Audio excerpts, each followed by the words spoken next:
누가복음 22장 14절에서 20절 말씀 봉독해 드리겠습니다. 때가 이르매 예수께서 사도들과 함께 앉으사 이르시되 내가 고난을 받기 전에 너희와 함께 이 유월절 먹기를 원하고 원하였노라. 내가 너희에게 이르노니 이 유월절이 하나님의 나라에서 이루기까지 다시 먹지 아니하리라 하시고 이에 잔을 받으사 감사기도 하시고 이르시되 이것을 갖다가 너희끼리 나누라. 내가 너희에게 이르노니 내가 이제부터 하나님의 나라가 임할 때까지 포도나무에서 난 것을 다시 마시지 아니하리라 하시고 또 떡을 가져 감사기도 하시고 떼어 그들에게 주시며 이르시되 이것은 너희를 위하여 주는 내 몸이라.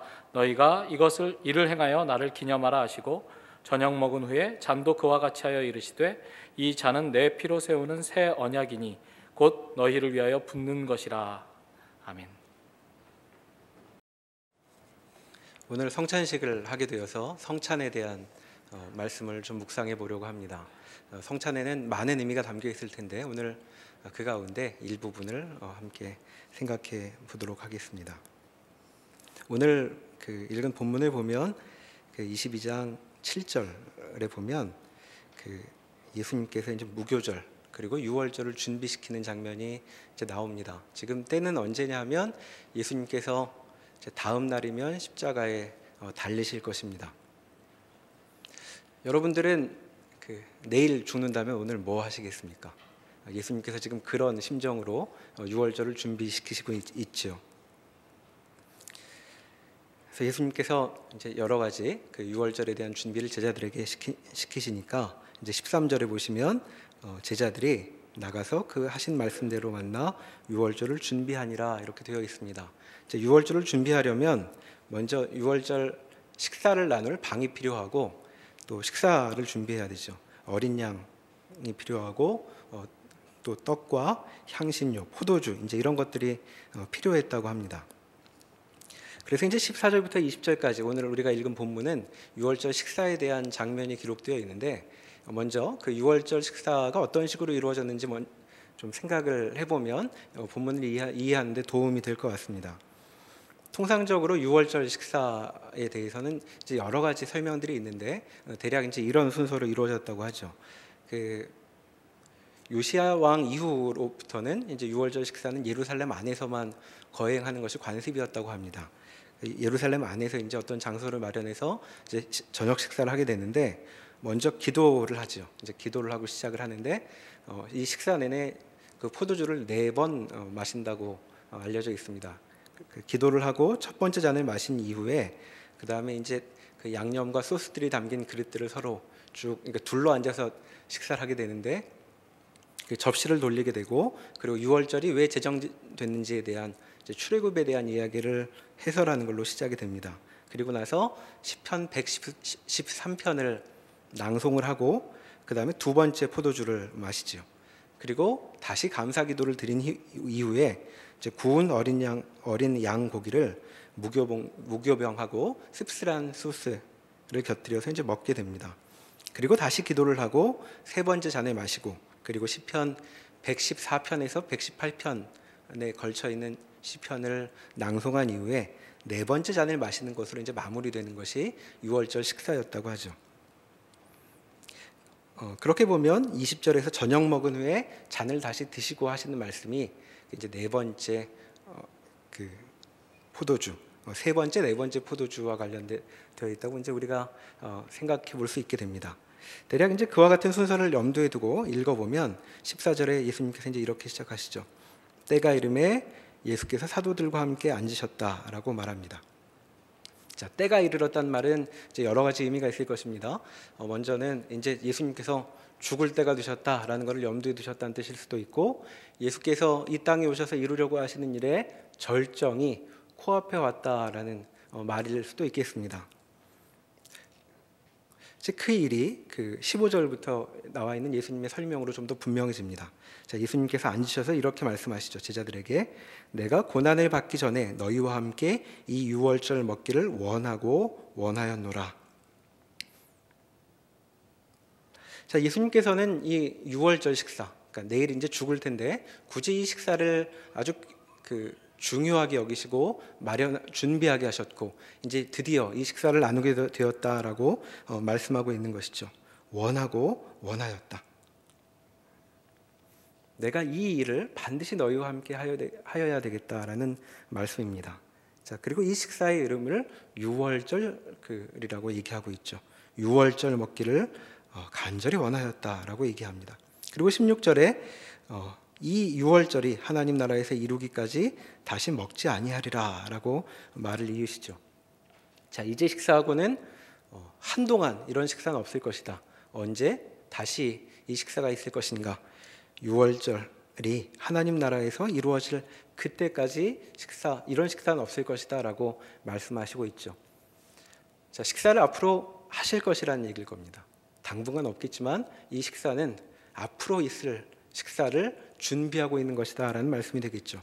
그리고 이제 우리에게 잘 알려져 있는 말씀들 17절부터의 말씀이 이어지죠.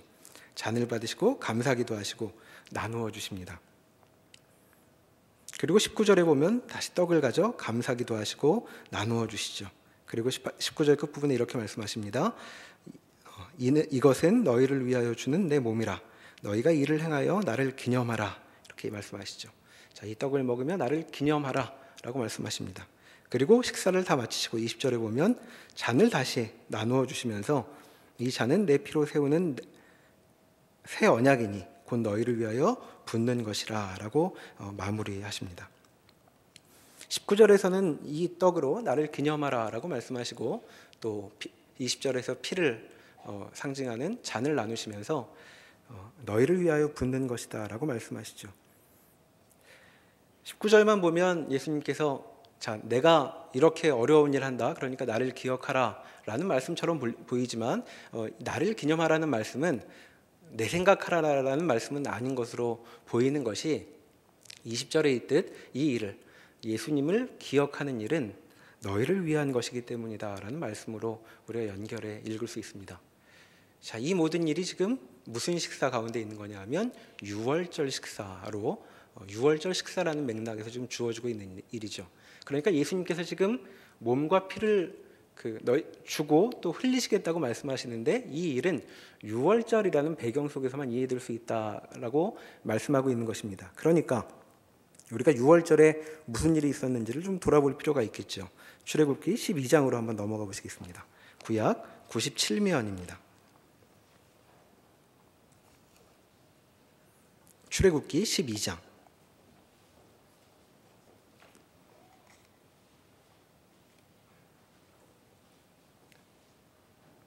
자, 출애굽기 12장에 유월절에 대한 말씀이 주어지는데 지금 어떤 때였냐 하면 이집트를 향해서 9가지 재앙이 펼쳐졌고 이제 마지막 재앙, 장자를 죽이는 재앙을 앞두고 이스라엘 백성들에게 하나님께서 주시는 명령이죠. 3절에 보시면 각 가족마다 어린 양을 취하라라고 말씀하십니다.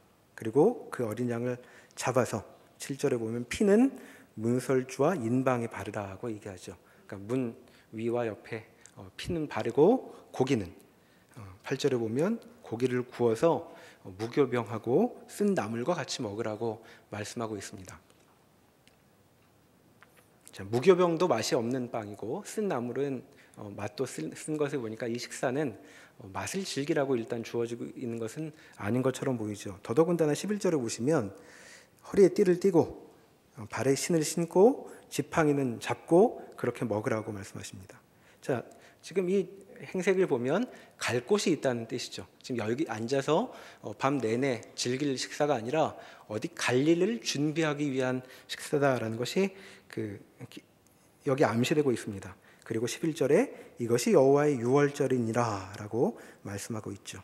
그리고 이 유월절을 절기로 삼아 대대로 너희가 이 일을 행해야 한다라고 이제 뒤에 말씀하십니다. 그리고 26절로 넘어가 보시면 후에 너희 자녀가 대체 무슨 뜻으로 이 예식을 행하는 것입니까? 라고 물으면 이렇게 답하라고 하시죠. 27절에 보시면 너희는 이르기를 이는 여호와의 유월절 제사라.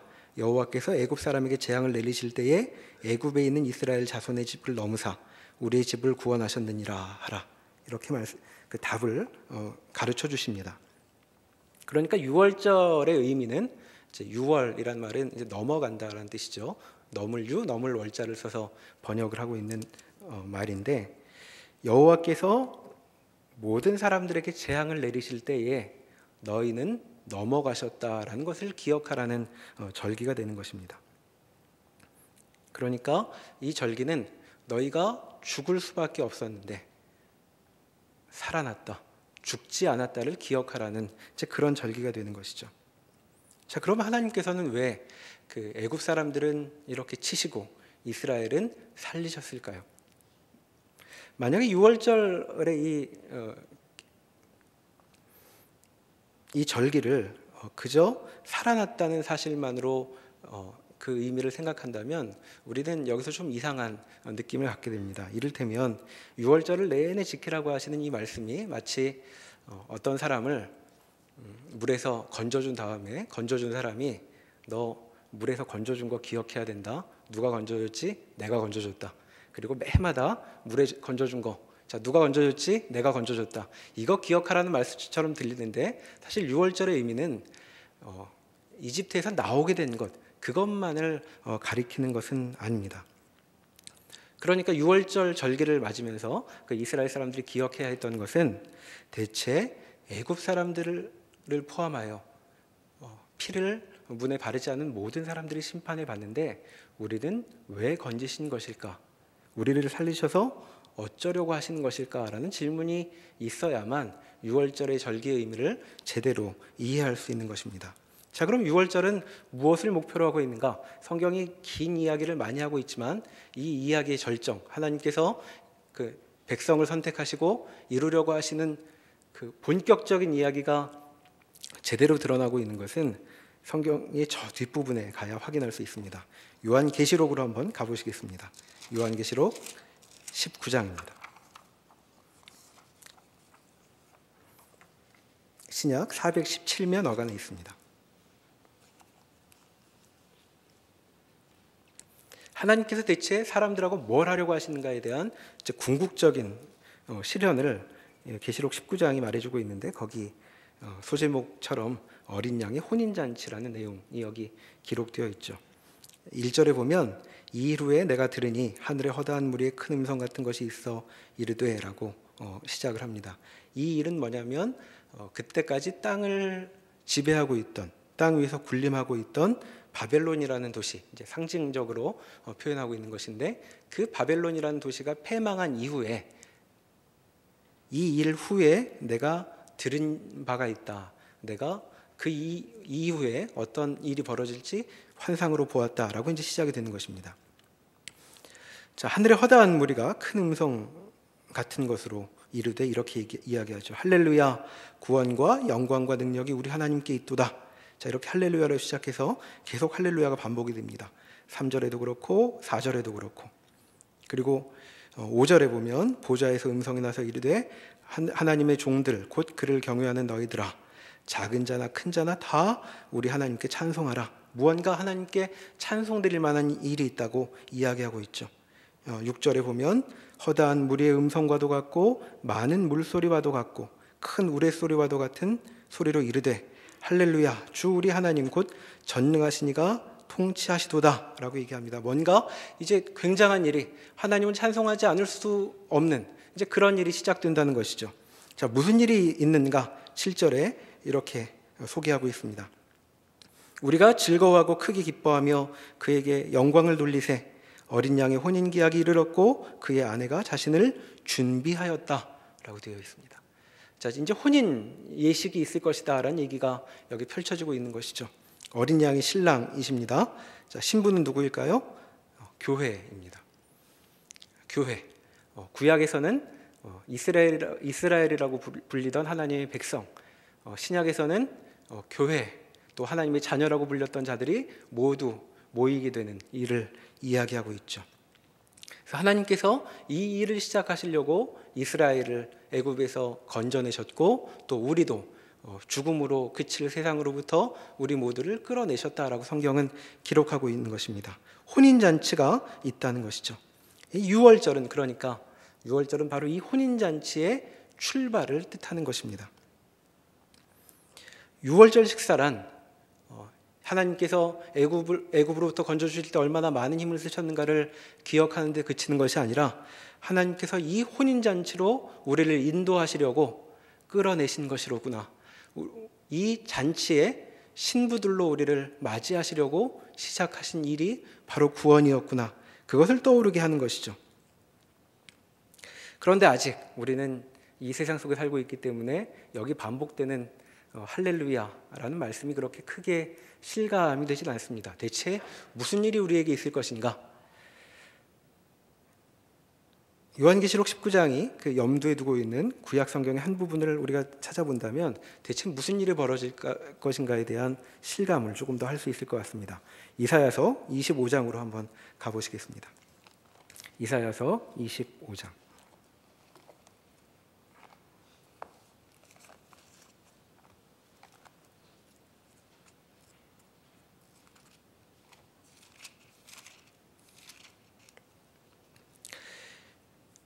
하나님께서 대체 이스라엘과 무엇을 하려고 하셨는가? 이 말씀이 좀 더 우리에게 가깝게 들릴 텐데 6절부터 제가 봉독하겠습니다. 25장 6절입니다. 구약 995면입니다. 만군의 여호와께서 이 산에서 만민을 위하여 기름진 것과 오래 저장하였던 포도주로 연회를 베푸시리니 곧 골수가 가득한 기름진 것과 오래 저장하였던 맑은 포도주로 하실 것이며 또 이 산에서 모든 민족의 얼굴을 가린 가리개와 열방 위에 덮인 덮개를 제하시며 사망을 영원히 멸하실 것이라. 주 여호와께서 모든 얼굴에서 눈물을 씻기시며 자기 백성의 수치를 온 천하에서 제하시리라. 여호와께서 이같이 말씀하셨느니라. 6절에 보면 이제 너희를 위해 풍성한 잔치가 마련되어 있다라고 얘기하고 있습니다.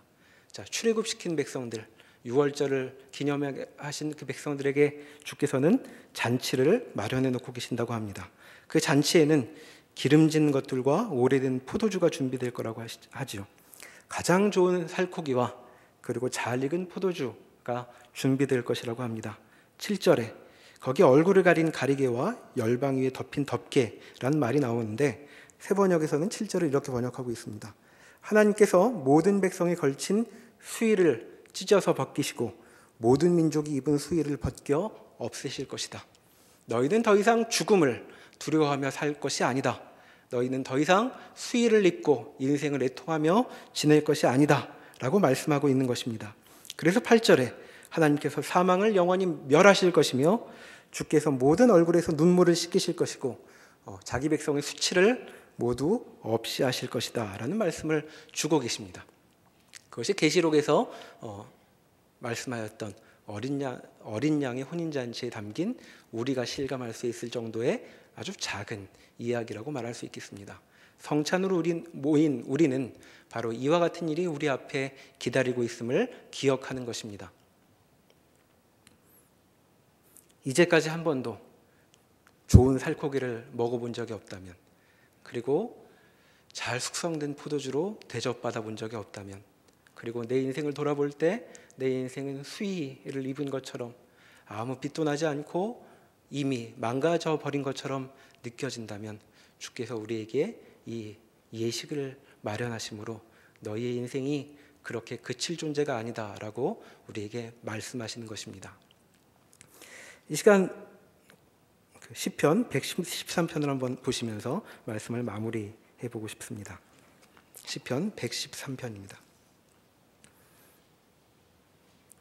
앞에서 말씀드렸던 것처럼 6월절에 드리는 시편 낭송, 6월절 식사에 들어오는 시편 낭송 가운데 한 부분입니다. 아마도 예수님께서 우리에게 지금까지 알려져 있는 대로 6월절 식사를 하셨다면 시편 113편이 6월절 식사에서 낭송하신, 그리고 예수님의 생애에서 마지막으로 낭송하신 시편이 아닐까 하고 사람들이 이제 추측하고 있는 내용입니다. 과연 예수께서는 왜 죽으셨는가, 우리에게 무슨 일을 하려고 하시는가에 대한 내용을 담고 있습니다. 이 시간에 113편을 함께 소리내서 1절부터 9절까지 우리도 함께 낭송해 보시면 좋겠습니다. 우리에게 주어져 있는 소식입니다. 1절 함께 읽겠습니다. 할렐루야, 여호와의 종들아 찬양하라. 여호와의 이름을 찬양하라. 이제부터 영원까지 여호와의 이름을 찬송할지로다. 해 돋는 데에서부터 해 지는 데까지 여호와의 이름이 찬양을 받으시리로다. 여호와는 모든 나라보다 높으시며 그의 영광은 하늘보다 높으시도다. 여호와 우리 하나님과 같은 이가 누구리요? 높은 곳에 앉으셨으나 스스로 낮추사 천지를 살피시고 가난한 자를 먼지 더미에서 일으키시며 궁핍한 자를 거름더미에서 들어세워 지도자들 곧 그의 백성의 지도자들과 함께 세우시며 또 임신하지 못하는 여자를 집에 살게 하사 자녀들을 즐겁게 하는 어머니가 되게 하시는도다. 할렐루야. 우리 모두에게 주어져 있는 소식입니다. 이 시간 우리가 성찬에 임하며 하나님께서 바로 이 일에 우리를 초대하기 위해 우리를 부르셨다는 사실을 다시 기억하고 기념하고 기뻐하면 좋겠습니다.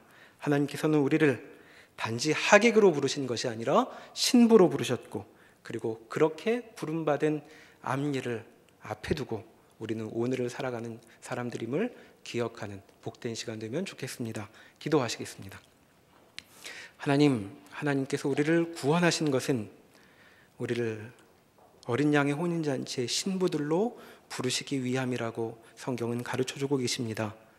우리가 인생을 살면서 많은 짐을 지고 살기에 우리 인생에 과연 복된 소식이라는 것이 있을 것인가 하고 되돌아볼 때도 있습니다.